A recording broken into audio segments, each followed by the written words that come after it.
Веды объясняют, что человеческая старость начинается со старости души. Старость души– это духовная лень, когда человек не хочет молиться и прощать.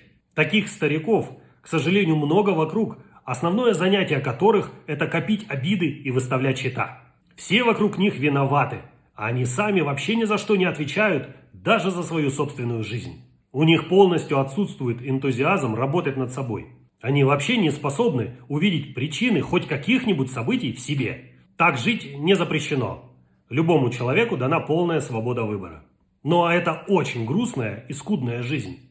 Важно отметить, что способ жить выбирает сам человек. Даже если он всю ответственность за этот выбор перекладывает на внешние обстоятельства или других людей, все равно, по факту, это его и только его решение. И я право не понимаю, зачем выбирать настолько униженную судьбу, если есть другие варианты. Я желаю вам счастья.